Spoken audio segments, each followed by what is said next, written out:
Today in this video, I'm going to show you how I built and now use these massive drawers that live underneath my camper. These drawers are over 7 feet long and perfect for storing one really critical piece of equipment for me, and that's my skis.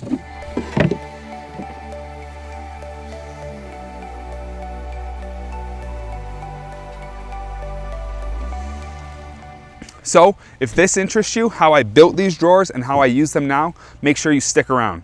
Plus, at the end of this video, I'll actually be giving away some free 4-wheel camper gear, so be sure to stick around so you can try to win some of that gear.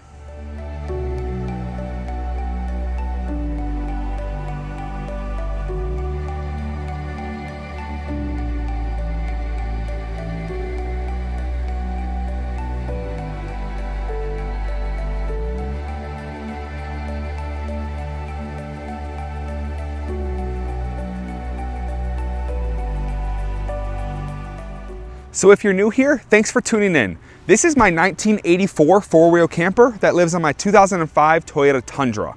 I completely rebuilt this camper from pretty much the ground up. I've got a whole bunch of videos all about that. So if that interests you, why don't you go ahead and consider subscribing to this channel and also give this video a like while you're at it.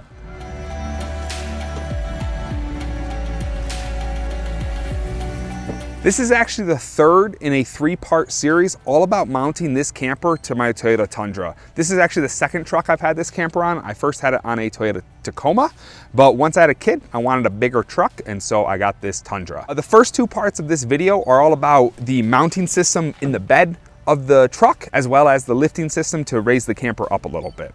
I'll show you what I mean by that. It was critical that I increase the height of the camper about 2 or 3 inches in order to clear the walls.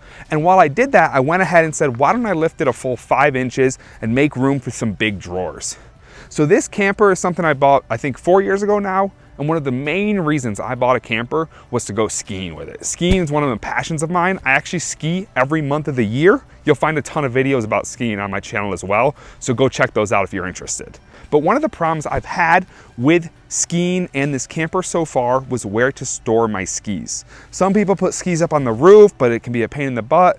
For a long time, I just put skis inside my camper, and that works all right on the way up to the resort. But honestly, after they're all snowy and stuff, you're gonna bring a bunch of snow and moisture into your camper, and that's not ideal. And so I knew that once I had to raise this camper up, I should go ahead and make this type of drawer system and finally have a true home for my skis. I absolutely love having this system in place. The other thing that's really cool about these drawers is because they're so big and beefy, I actually started to use these as a table as well. Let me show you what I mean by that. So I made these simple lids for these drawers. They can just go right here, and boom, you've got yourself a nice cooking table. I actually ended up using this past summer. I've been done with these drawers for a while, but I haven't made the video. So I was using these over this summer, and this actually turned out to be one of my favorite features. So it's great that I can store skis in here, but it's even better that I've got this like pull-out table area, and I can still get in the camper pretty all right. You can sneak up here, no problem. I have another one of these lids for this drawer as well. I rarely find myself using that much space, but it's nice to have it if I need it. These lids don't really take up any volume at all, so it's no big deal. In the summer, when I'm not carrying my skis, although I often am carrying my skis, I'll use these drawers kind of like my basement or my porch area. And what I mean by that is I'll put my dirty things down here. So maybe I'll carry some firewood or my axes. I also keep in this drawer here, I keep my outdoor cooking stove, my old Coleman. So that's great. I'll set that up right here and do some cooking in the summer. I like to do as much cooking outside as I can. Keeps the cooking smells out of the camper, which I think is always a good thing. With that, I think it's a great time to jump in some of the footage of how I built these. So this project I actually did about a year ago in like the early summer of 2019.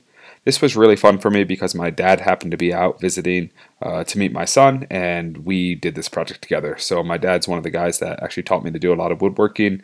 So it's great to have him at my shop doing a project together again. As you can see, we're pretty much just using sheet goods, so 1/2-inch plywood, along with 1x6s to make these drawers. Pretty straightforward rectangle construction. For the base of the drawers, we just ripped that plywood to fit into the slots under the camper. Again, there's 2 other videos talking about making the lifting frame for the camper, but it essentially just has two slots that these plywood needs to run in and out of. Here we are just test fitting it real quick. I don't really know what I was doing when I was shooting the video for this, but I didn't record making the walls. But what we did was use 1x6s that we had to rip down just a little bit in order to fit into the cavity. Before we attached the walls to the base of the drawers, we also screwed some pocket holes. I've used pocket holes in a lot of the construction in this camper, and I was again using them here for this joinery.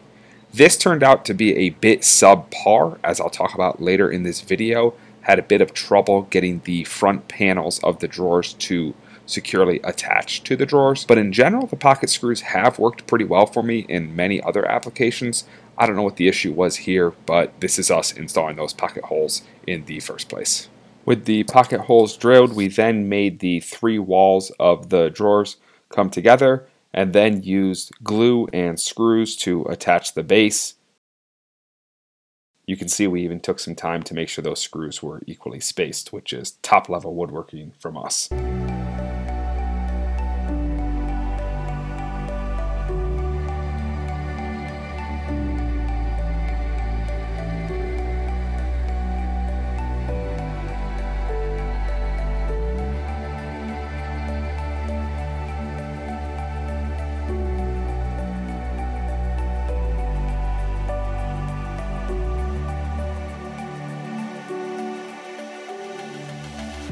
Then, after the three sides and the base were all attached together, we quickly gave the front panel a quick sand in order to get all the wood pieces flat and flush so we could put our front face on.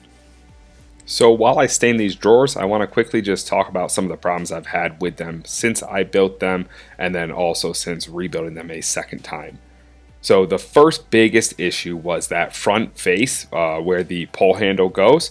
The joinery that I chose to use, which was pocket holes and glue, just turned out not to be strong enough. And when I say not strong enough, I mean I ripped the front face off the drawer a few different times. I ripped it off, I rebuilt it, I ripped it off, I rebuilt it. And worst of all, I even ripped off that front face one more time while shooting this video. That was incredibly discouraging.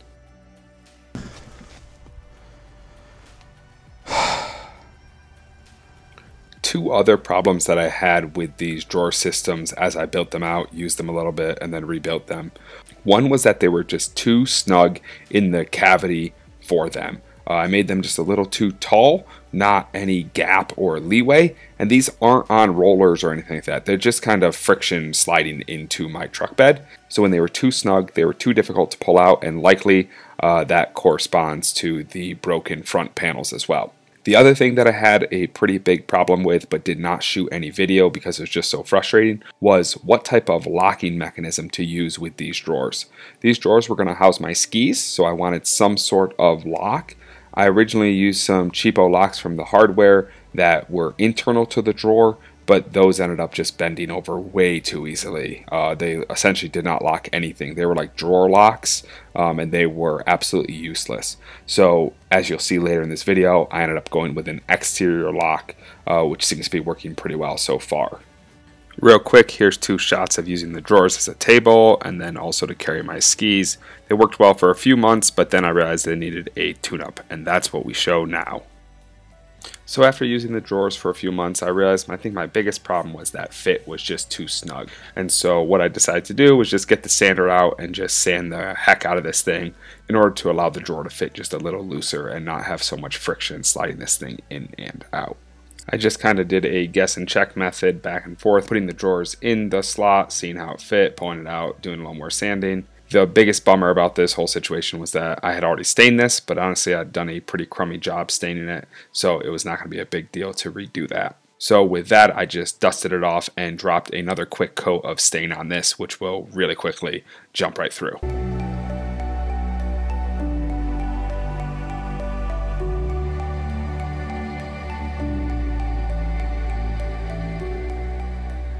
With the wood stained up and dried, it was time to just install these drawers and put on the lock mechanisms. For the specific lock mechanisms that I was using, I would need a flush plate next to my drawer faces, and so the first thing I had to do was install those simple pieces of wood to either side of the drawers. This was quite straightforward. Again, just glue and screw. I really took my time to make sure this lock mechanism lined up right, because there is a latch that is attached to both the drawer and the flush plate. It's important that everything lines up for the lock to actually latch. One cool thing about this is I got keys that matched for 2 different locks, so that means that it's the same for both drawers, so that's just a nice convenience for me. And here you can see they work quite nicely, and I can pull the drawer open no problem. One final thing I did on this project was my neighbor actually gave me some natural beeswax, and he suggested I try to use that to lubricate the slide, and it absolutely did help the process. So I gave all the sides a quick wax with that beeswax to help it slide in and out easier.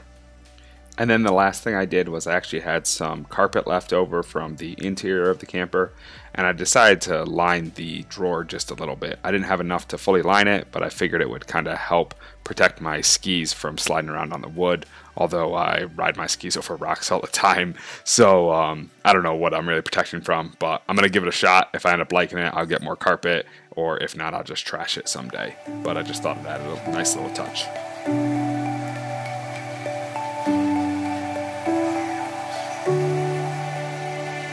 And that really wraps up this truck camper video. Thanks so much for tuning in to seeing how I built these drawers. I'm really happy with how they turned out. I certainly did have a few challenges with these in terms of getting them to fit or getting these front panels to be robust enough, but in the end, I am incredibly happy with the functionality of these. I hope that the lock system doesn't draw too much attention to these. I, of course, don't want people trying to break into them. I'm sure they could if they wanted to real hard, so we just try to play it smart around that as well. With that, you've watched this whole video, and for that I'm thankful. And now I have some t-shirts, actually thanks to 4-Wheel Camper for sponsoring this video and sending over these shirts to hand out to you. So unfortunately I'm pretty low on shirt sizes. We've done a handful of giveaways the past few videos, but I do still have a medium and a small available. Here's the small. We got a nice small in maroon, so maybe if you're a smaller person yourself or your child, these would work out great for you. To win one of these shirts, all you need to do is drop a comment down below, but this time we're going to be playing some trivia. The first person to answer this question correctly will win a t-shirt. I'll ship it out to you, also send you some stickers and some patches and fun things like that. The question for the trivia today is, how much did I pay for this camper? I've talked about it in a handful of videos. One specific video that definitely has it is called Origins something, but Origins of the camper is in the title, and I specifically mention how much I paid for this camper. So first person to comment with the correct answer will win the t-shirts. I'll do a second place for the second person to comment with the correct answer. I'll send you some TG Morrissey stickers, which is a beautiful sticker of this camper in the woods. So I hope that interests you. Go ahead and enter below. It's always great to hear from you all, and we'll be doing some more giveaways in the near future. Next up in the truck camper build series is I'm actually all caught up on my work, and next project to tackle is the electrical. Big shout out, 4-Wheel Camper hooked it up again. They're sponsoring that video. They sent me out a bunch of solar controllers and things like that. So I'm not quite sure when I'll get to that stuff, but be on the lookout for that. It's gonna be a good time. In the meantime, you can always find me out there skiing or camping or just enjoying Colorado. Also, before you go, one last thing. I recently put together a YouTube playlist that covers all of the work on this camper from start to finish. So it goes chronologically from the first video I bought this camper with, hint, that's where you'll find out how much I paid for it, all the way up to today. And it's chronological. I made those videos out of order, but the work that's completed follows properly. So it's really interesting to go from buying it to tearing it down and building it all the way back up again. So if this type of rebuild thing interests you, you'll love that playlist, and I'm gonna link it right here. As always, thanks for watching, and we'll see you next time.